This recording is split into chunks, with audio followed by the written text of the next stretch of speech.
ಸ್ನೇಹಿತರೆ, ಎಲ್ಲರಿಗೂ ನಮಸ್ಕಾರ. ಮಂಗಳ ಶಿವಮೊಗ್ಗ, ಇದು ಮನಸ್ಸುಗಳ ಕಥಾಗುಚ್ಛ ಯೂಟ್ಯೂಬ್ ಚಾನೆಲ್ಗೆ ಸ್ವಾಗತ. ಚಿರಬಾಂಧವ್ಯ ಅಧ್ಯಾಯ 8 ಮುಂದುವರೆದ ಭಾಗ. ತಿಂಗಳು ಕಳೆಯುವ ಅಷ್ಟರಲ್ಲಿ ಔಷಧಿ, ಮಾತ್ರೆಗಳು, ಇಂಜೆಕ್ಷನ್ಗಳು ಕೆಲಸ ಮಾಡದೆ ಸುಭಾಷನ ದೇಹದ ಸ್ಥಿತಿ ಇನ್ನಷ್ಟು ಹದಗೆಟ್ಟಿತ್ತು. 2 ಕಿಡ್ನಿಗಳು ಕೆಲಸ ಮಾಡಲಾರದಷ್ಟು ನಿಷ್ಕ್ರಿಯವಾಗುತ್ತಾ ಬಂದಿದೆ ಎಂದು ಡಾಕ್ಟರ್ ಪುರಂದರ್ ಹೇಳಿದರು. ಡಾಕ್ಟರ್, ಈಗೇನು ಮಾಡೋಣ ಹೇಳಿ? ವಿಭಾ ಬಿಳಿಚಿಕೊಂಡಳು. ಸುಭಾಷ್ ಹತಾಶನಾಗಿ ಕುಗ್ಗಿದ. ಗಾಬರಿಯಾಗಬೇಡಿ, ಈ ಒಂದು ಹಂತದಲ್ಲಿ ಡಯಾಲಿಸಿಸ್ ಒಂದೇ ಉಪಾಯ.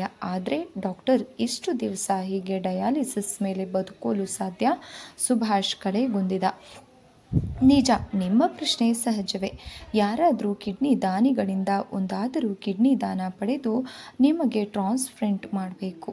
ಆವರೆಗೆ ಡಯಾಲಿಸಿಸ್ ಇದ್ದೇ ಇದೆ. ವಿಭಾಗೆ ದಿಕ್ಕು ತೋರದಂತಾಯಿತು. ಸುಭಾಷನ ಮುಖ ರಕ್ತವಾಯಿತು. ಈ ನಡುವೆ ಹಾಯಾಗಿ ತೇಲುತ್ತಿದ್ದ ತಮ್ಮ ಬಾಳ ದೋಣಿಗೆ ಯಾವ ಗ್ರಹ ಬಡಿಯಿತು? ಈಗ ದಿಕ್ಕಾಪಾಲಾಗಿ ಸಾಗರದ ನಡುವೆ ಒಂಟಿಯಾಗಿ ಬಿರುಗಾಳಿಗೆ ಸಿಕ್ಕು ತೊಯ್ದಾಡುತ್ತಿದೆ. ಇದೇ ಕಣ್ಮುಂದಿರುವುದು ಸುಭಾಷನ ಸಾವು ಬದುಕಿನ ಪ್ರಶ್ನೆ. ಸುಭಾಷನಿಗಿನ್ನೂ ಬಾಳಿ ಬದುಕುವ ವಯಸ್ಸು. ಈಗ ಆತನಿಗೆ ಕೇವಲ 35. ಆಗಲೇ ಸಾವಿಗೆ ಮುಖ ಮಾಡಿ ನಡೆದಿರುವಾತನನ್ನು ಉಳಿಸಿಕೊಳ್ಳುವ ಬಗೆ ಹೇಗೆ? ಬದಲಿ ಮೂತ್ರಪಿಂಡದ ಜೋಡಣೆ ಎಂದರೆ ಸಾಮಾನ್ಯವಾಗಿ ಸರಳವಾದ ಕೆಲಸವೇ? ಕಿಡ್ನಿಯನ್ನು ದಾನ ಮಾಡುವ ದಾನಿಗಳು ಸಿಗಬೇಕು. ಅವರ ರಕ್ತದ ಗುಂಪು, ಮೂತ್ರಪಿಂಡ ಈ ತನ್ನ ಶರೀರ ಪ್ರಕೃತಿಗೆ ಹೊಂದಾಣಿಕೆ ಆಗಬೇಕು. ದಾನಿಗಳು ಸಾಧ್ಯವಾದ ಮಟ್ಟಿಗೆ ರೋಗಿಯ ಸಂಬಂಧಿಕರು ಅಥವಾ ಸ್ನೇಹಿತರು ಅಥವಾ ಯಾರಾದರೂ ತಿಳಿದವರಾಗಿದ್ದರೆ ಉತ್ತಮ ಅಂತಾರೆ ಡಾಕ್ಟರ್ ಪುರಂದರ್. ಇದೆಲ್ಲ ಆಗಿ ಹೋಗೋದು ಯಾವ ಕಾಲಕ್ಕೋ. ಆವರೆಗೆ ಕತ್ತಲಲ್ಲಿ ಕುರುಡ ಕೈಗೋಲಿನ ಸರಿಗೆ ಧಾವಿಸುವಂತೆ ಅದಕ್ಕೂ ಶರಣು ಹೋಗಬೇಕು. ಆರಂಭವಾಯಿತು ಡಯಾಲಿಸಿಸ್. ಮೊದಲು ತಿಂಗಳಿಗೊಮ್ಮೆ ಎಂದು ಆರಂಭವಾದಿತು.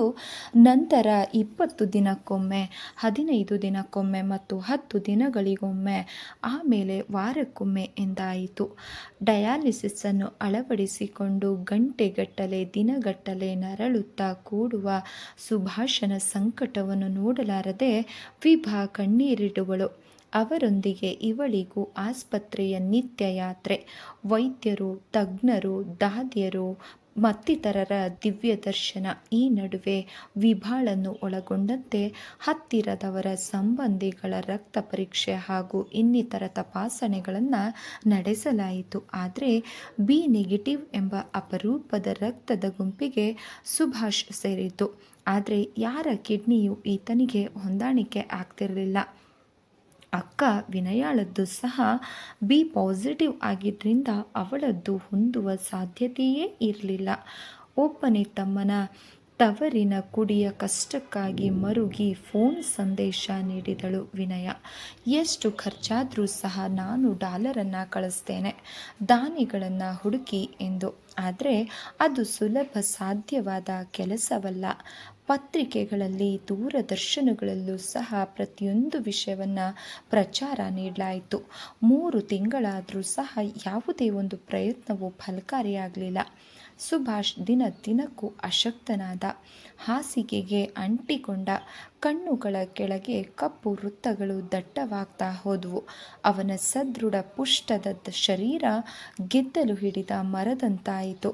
ಸಾವಿನ ಅಂಚಿನಲ್ಲಿ ದಿನಗಳು ಕಳೆಯಬೇಕಾದ ಸುಭಾಷನ ಮನಸ್ಥಿತಿಯು ವಿಚಿತ್ರ ಆಗ್ತಾ ಹೋಯಿತು. ಶಾಂತಿ, ಸಹನೆ, ಸಂಯಮಗಳ ಪ್ರತೀಕವಾಗಿದ್ದ ಸುಭಾಷ್ ಈಗ ಕೈಲಾಗದವ ಮೈಯನ್ನು ಪರಚಿಕೊಂಡ ಎನ್ನುವಂತೆ ಸಣ್ಣ ಪುಟ್ಟ ಕಾರಣಗಳಿಗೆಲ್ಲ ಸಿಡಿಮಿಡಿ ಕಿರಿಕಿರಿ ರೇಗುವುದು, ಅಸಹನೆ ಆರಂಭವಾಯಿತು. ವಿಭಾಳಿಗಂತೂ ಕಾಯಿಲೆ ಗಂಡನ ಸೇವೆ, ಆತನ ಊಟ, ಪಥ್ಯ, ಉಪಚಾರ, ಹೀಗೆ ಆಸ್ಪತ್ರೆ, ಔಷಧ ಖರೀದಿ, ಟೆಸ್ಟ್, ಬೃಹದಾಕಾರವನ್ನು ತೆಳೆದುಕೊಂಡು ಬಾಧಿಸ್ತಿರ್ಬೇಕಾದ್ರೆ ನರಕ ಬೇರೆಲ್ಲೂ ಇಲ್ಲ ಅನ್ನಿಸ್ತಾ ಇತ್ತು. ವಿಭಾಗೆ ಸುಭಾಷನ ಏರುಪೇರಾದ ಮನಸ್ಥಿತಿಯೊಡನೆ ಹೆಣಗುವುದೊಂದೇ ತಂತಿಯ ಮೇಲೆ ನಡೆದಂತೆಯೇ ಅನಿಸ್ತಾ ಇತ್ತು. ವಿಭಾಗೆ ಈ ಸ್ಥಿತಿಯಲ್ಲಿ ಸುಭಾಷ್ ಉದ್ಯೋಗಕ್ಕೆ ಹೋಗಲಾರದೆ ರಜೆಯನ್ನು ಮುಂದುವರೆಸಲೇಬೇಕಾಗಿತ್ತು. ಪೂರ್ತಿ ಸಂಬಳದ ರಜೆ ಮುಗಿದು ಅರ್ಧ ಸಂಬಳದ ರಜೆ ಶುರುವಾಗಿತ್ತು. ಆದರೂ ಈಗ ಸುಭಾಷ್ಗೆ ವಾರಕ್ಕೊಮ್ಮೆ ಡಯಾಲಿಸಿಸ್ ಮಾಡಬೇಕಾಗಿತ್ತು. ಅವನ ಚಿಕಿತ್ಸೆಯಿಂದ ತಿಂಗಳಿಗೆ 8-10 ಸಾವಿರ ರೂಪಾಯಿಗಳು ಖರ್ಚು ಬರುತ್ತಿತ್ತು. ವಿಭಾಳ ಕಾಲೇಜಿನ ರಜೆಯೂ ಸಹ ಮುಗಿದು ಪರೀಕ್ಷೆಗಳ ಫಲಿತಾಂಶ ಬಂದು ಕಾಲೇಜು ಬಾಗಿಲು ತೆರೆಯಿತು. ಆದರೆ ವಿಭಾಗೆ ಗಂಡನನ್ನು ಈ ಒಂದು ಪರಿಸ್ಥಿತಿಯಲ್ಲಿ ಬಿಟ್ಟು ಕಾಲೇಜ್ಗೆ ಹೋಗೋದು ಸಾಧ್ಯವೇ ಇರಲಿಲ್ಲ. ಈಗ ಸುಭಾಷ್ಗೆ ವಿಭಾಳ ಆಸರೆ ಅತ್ಯಗತ್ಯವಾಗಿತ್ತು. ಹೀಗಾಗಿ ಟೆಂಪರವರಿ ಆಗಿದ್ದಂತಹ ಉಪನ್ಯಾಸಕ ಪದವಿ ಬೇರೊಬ್ಬರ ಪಾಲಾಯಿತು. ಬದುಕಿನಲ್ಲಿ ಇದ್ದಂತಹ ಅಲ್ಪ ಸಂತೋಷವನ್ನು ಕಳೆದುಕೊಂಡು ವಿಭಾ ಚಿರ ದುಃಖಿನಿಯಾಗಿ ಹೋಗ್ತಾಳೆ. ಅವಳ ಆಂತರ್ಯ ವಿಶುನ ದರ್ಶನಕ್ಕಾಗಿ, ಅವನ ಸಾಂಗತ್ಯದ 4 ಸವಿ ನುಡಿಗಳಿಗಾಗಿ ಚೀರಾಡ್ತಿದ್ರೂ ಸುಭಾಷ್ನನ್ನ ಬಿಟ್ಟು ಒಂದು ಗಳಿಗೆ ಸಹ ವಿಭಾ ಆಚೆ ಈಚೆಗೆ ಕದಲುವಂತೆ ಇರಲಿಲ್ಲ. ಹೀಗೆ 3 ತಿಂಗಳುಗಳು ದಾಟಿದ್ರೂ ಬದಲಿ ಮೂತ್ರಪಿಂಡದ ವ್ಯವಸ್ಥೆ ಆಕೆಗೆ ಸಿಗಲಿಲ್ಲ. ಸುಭಾಷ್ ಹತಾಶನಾದ. ಹೋಗಲಿ, ಹಣ ಕೊಟ್ಟು ಕಿಡ್ನಿ ಒಂದನ್ನಾದರೂ ಖರೀದಿಸೋಣ ಅಂತಂದರೆ ಜಾಹೀರಾತನ್ನು ನೀಡಿ ಪ್ರಚುರಪಡಿಸ್ತಾರೆ. ಕಿಡ್ನಿಯ ದಾತರು ಮುಂದೆ ಯಾರೂ ಬರಲಿಲ್ಲ.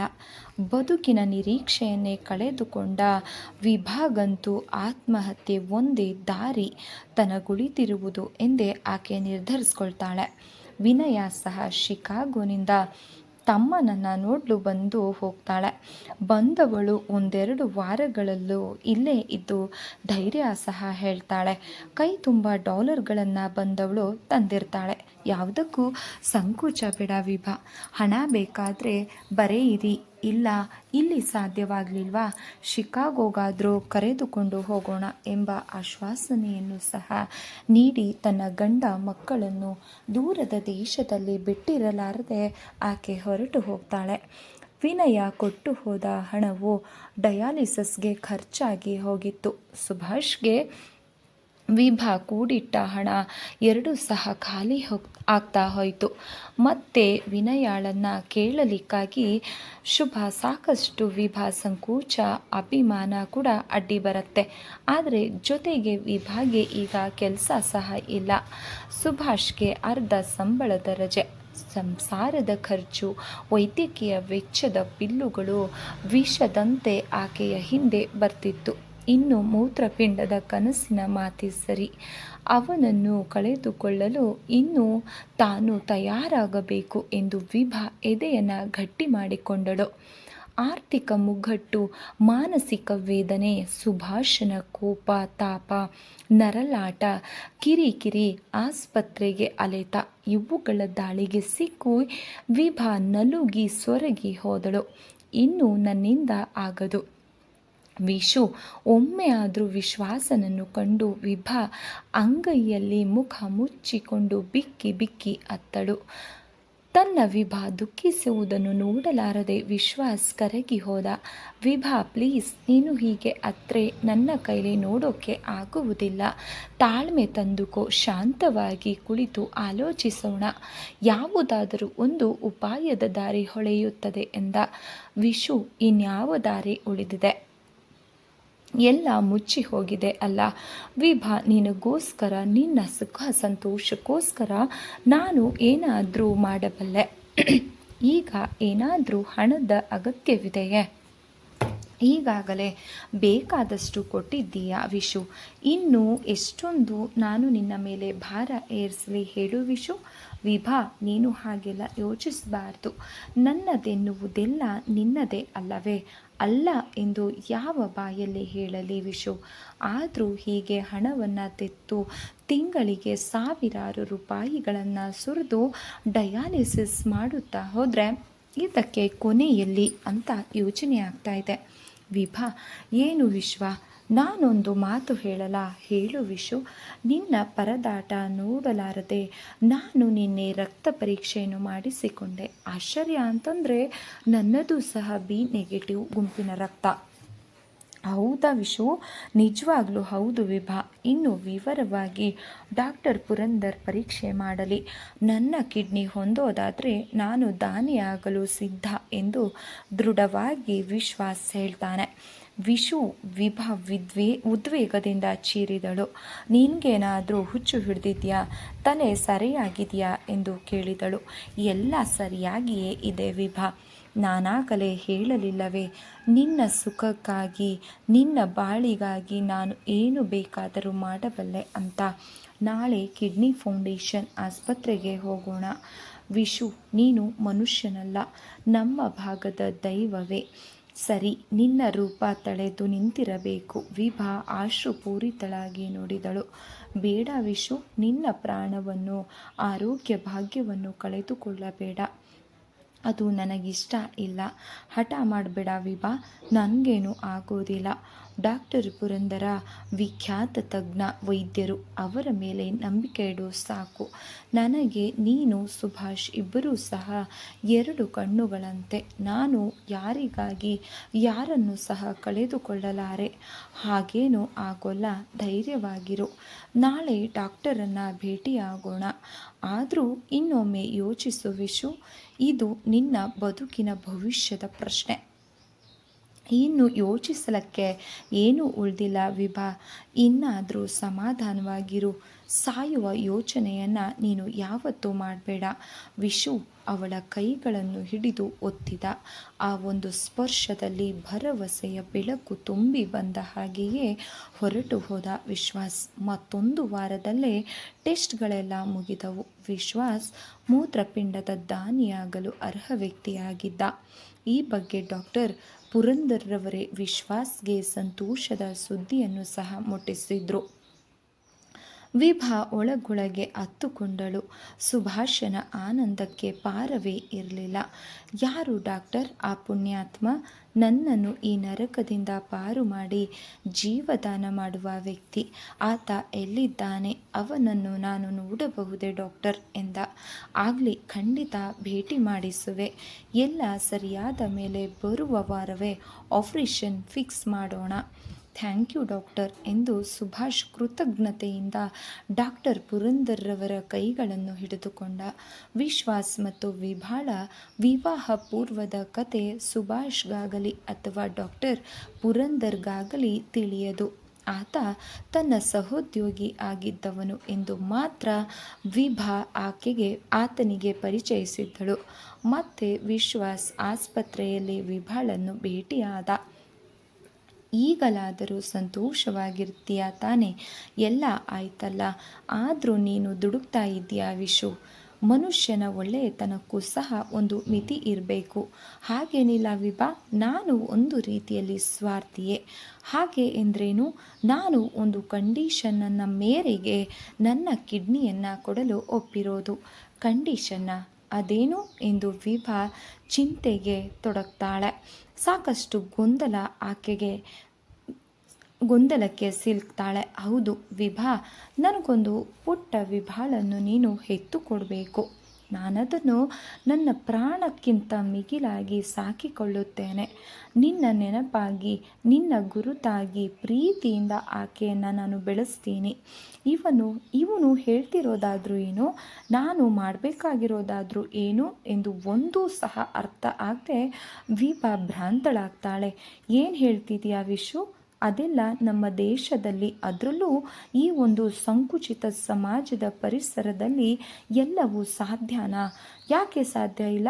ಸಾಧ್ಯವಿದೆ ವಿಭಾ. ನೈಸರ್ಗಿಕ ವಿಧಾನದಲ್ಲೇ ಆಗದೇ ಇದ್ದರೂ ವೈದ್ಯಕೀಯ ವಿಜ್ಞಾನದ ನೆರವಿನಿಂದ ನಮ್ಮ ಗುರಿ ಸಾಧಿಸೋಣ. ಅದೆಲ್ಲ ಅಷ್ಟು ಸುಲಭವೇ? ಅದಕ್ಕೆಲ್ಲ ಸುಭಾಷನ ಒಪ್ಪಿಗೆ ಬೇಡವೇ? ನಿನ್ನ ಹೆಂಡತಿ ಸುಮ್ಮನಿರುವಳೆ? ಸುಭಾಷನನ್ನು ನೀನು ಒಪ್ಪಿಸು. ಕೋಮಲೆಯ ವಿಷಯ ನಾನು ನೋಡಿಕೊಳ್ಳುತ್ತೇನೆ. ವಿಶ್ವಾಸ್ ಹಿಮಾಚಲದಂತೆ ಅಚಲವಾಗಿ ನಿಂತ. ವಿಭಾ ಆಗಲೇ ಸ್ವಪ್ನ ಲೋಕದ ಅತಿಥಿಯಾಗಿ ಹೋಗಿದ್ಲು. ವಿಶುನ ಮಗನನ್ನು, ಅಲ್ಲಲ್ಲ, ಅದು ತಮ್ಮಿಬ್ಬರ ಕೂಸನ್ನು ತನ್ನ ಉದರದಲ್ಲಿ ಹೊತ್ತು ತಿರುಗಾಡುವುದು ಹರ್ಷ ಪುಳಕಿತದೊಂದಿಗೆ ವಿಭಾ ಪುನೀತಳಾದಳು. ಆದರೆ ಅದನ್ನು ಸುಭಾಷ್ಗೆ ಹೇಗೆ ಹೇಳೋದು? ದೇವ್ರೆ, ಇದೆಂತಹ ಪರಿಸ್ಥಿತಿ, ಯಾವ ಶತ್ರುವಿಗೂ ಬಾರದಿರಲಿ ಎಂದುಕೊಂಡಳು. ಹೇಳದಿರಲಾರದೆ ಒತ್ತಾಡಿದಳು. ಕೊನೆಗೂ ಸಹ ಅದು ಸಾಧ್ಯವೇ ಆಗಲಿಲ್ಲ ಅನಿಸಿದಾಗ ಡಾಕ್ಟರ್ ಪುರಂದರ್ ಅವರಿಗೆ ಶರಣಾಗ್ತಾಳೆ. ಡಾಕ್ಟರ್ ಪುರಂದರ್ ಅವರು ಹೇಳುವ ರೀತಿಯಲ್ಲಿ ವಿಷಯ ತಿಳಿಸಿದರು. ಆತನಿಗೆ ಕಿಡ್ನಿ ದಾನ ಮಾಡಲು ಹಣ ಬೇಡವಂತೆ. ಆದರೆ ಅವನ ಹೆಂಡತಿ ತಾಯಿಯಾಗುವಂತಿಲ್ಲವಾದ್ದರಿಂದ ಕೃತಕ ಗರ್ಭಧಾರಣೆಯ ಮೂಲಕ ಆತನ ಮಗುವನ್ನು ವಿಭಾ ಹೆತ್ತುಕೊಡಬೇಕಾಗುತ್ತದೆ. ಬೇರೆ ದಾರಿಯೇ ಇರಲಿಲ್ಲ. ತನ್ನ ಜೀವ ಉಳಿದರೆ ಸಾಕು ಎಂದು ಅರೆ ಜೀವವಾಗಿದ್ದವನು ಸುಭಾಷ್. ಅಯ್ಯೋ ಡಾಕ್ಟರ್, ನನ್ನ ಈ ನರಕದಿಂದ ಆತ ಪಾರು ಮಾಡುವಾಗ ವಿಭಾ ಅವನಿಗೆ ಮಗುವನ್ನು ಹೆತ್ತುಕೊಡಲಿ ಬಿಡಿ, ನನ್ನದೇನು ತಕರಾರಿಲ್ಲ ಎಂದು ನರಳುತ್ತಾ ಹೇಳಿದ ಸುಭಾಷ್. ಸ್ನೇಹಿತರೆ, ಈ ಒಂದು ಕಾದಂಬರಿ ತಮಗೆ ಇಷ್ಟ ಆಗಿದ್ರೆ ದಯವಿಟ್ಟು ಲೈಕ್ ಮಾಡಿ, ಸಬ್ಸ್ಕ್ರೈಬ್ ಮಾಡಿ, ಸಪೋರ್ಟ್ ಮಾಡಿ ಫ್ರೆಂಡ್ಸ್. ಅದೇ ರೀತಿ ಕತೆ ಹೇಗೆ ಇತ್ತು ಅನ್ನೋದನ್ನು ಕಮೆಂಟ್ ಮೂಲಕ ತಿಳಿಸಿ. ಮತ್ತೊಮ್ಮೆ ತಮ್ಮ ಸಮಯವನ್ನು ವ್ಯಯಿಸಿದ್ದಕ್ಕಾಗಿ ಹೃತ್ಪೂರ್ವಕವಾದ ಧನ್ಯವಾದಗಳು. ಮತ್ತೊಮ್ಮೆ ಮತ್ತೊಂದು ಕಥೆಯೊಂದಿಗೆ ಸಿಗೋಣ. ನಮಸ್ಕಾರ.